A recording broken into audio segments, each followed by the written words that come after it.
Hi అండి, నమస్తే. ఈరోజు నేను ఎంత హెల్త్ ఇష్యూలో కూడా ఇలా ఉండగలిగాను అంటే కారణం నేను చేస్తున్న వర్కౌట్సే. నిజంగా చెప్పాలంటే నేను వాకింగ్ చేస్తాను. వాకింగ్ కూడా నేను 30 మినిట్స్ 20 మినిట్స్ నుంచి 30 మినిట్స్ వరకే చేస్తాను. తర్వాత అంతా కూడా ఇట్లా నేను ఎక్సర్సైజ్ ఎక్కువ చేస్తాను, తర్వాత యోగా చేస్తాను, తర్వాత మెడిటేషన్ చేస్తాను. సో వీటి వల్లే నాకు ఆరోగ్యం అంటూ ఇట్లా ఉంది అంటే దీనికి ఇదే కారణము.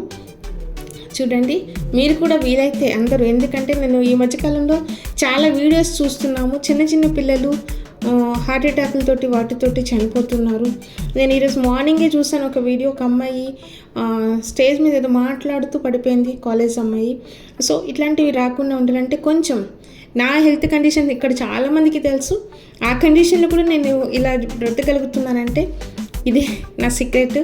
సో మనకి వెల్త్ ఎంత ఇంపార్టెంటో హెల్త్ కూడా అంతే ఇంపార్టెంట్. తప్పకుండా మీరు కూడా మీ హెల్త్ని చూసుకోవాలి అంటే తప్పకుండా రోజు కొంత సమయమైనా కేటాయించండి. ఓకేనా? Thank you guys.